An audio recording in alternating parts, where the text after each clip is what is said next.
বিশ্ব রাজনীতি ও অর্থনীতির বর্তমান বাস্তবতায় অনিশ্চয়তা যেন স্থায়ী রূপ নিয়েছে।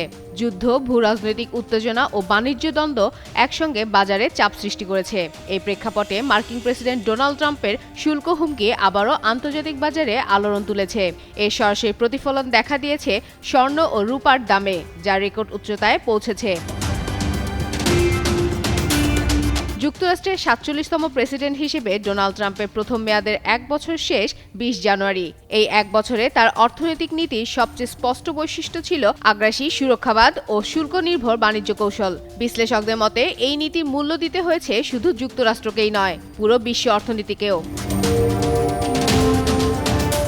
সর্বশেষ গ্রিনল্যান্ড ইস্যুতে অবস্থানগত বিরোধিতার জেরে ইউরোপে ৮টি দেশে পণ্যের ওপর নতুন করে শুল্ক আরোপের হুমকি দেন ট্রাম্প, যা ১ ফেব্রুয়ারি থেকে Denmark, Norway, Sweden, France, Germany, যুক্তরাজ্য, নেদারল্যান্ডস ও ফিনল্যান্ডের পণ্যের ওপর ১০% শুল্ক কার্যকরের কথা রয়েছে। প্রয়োজনে এই হার ২৫% পর্যন্ত বাড়ানোর ইঙ্গিতও দেন তিনি।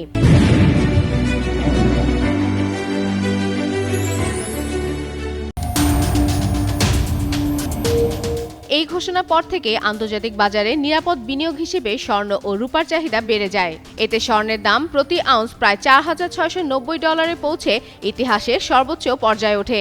একই সময়ে রূপার দামও বেড়ে দাঁড়ায় প্রতি আউন্স $৯৪ বেশি। অন্যদিকে শুল্ক হুমকির নেতিবাচক প্রভাব পড়েছে ইউরোপের শেয়ার বাজারে। লন্ডন, ফ্রাঙ্কফুর্ট ও প্যারিসের প্রধান সূচকগুলোতে উল্লেখযোগ্য পতন দেখা গেছে। গাড়ি, প্রযুক্তি ও বিলাসপণ্য খাত সবচেয়ে বেশি চাপের মুখে পড়ে, যদিও প্রতিরক্ষা খাতের কিছু কোম্পানির শেয়ারও ঊর্ধ্বমুখী ছিল।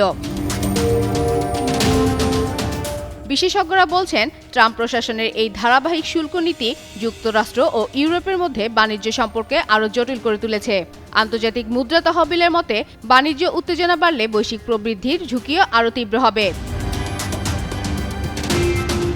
ফাতেমা ফাতেহ জান, যুগান্তর নিউজ।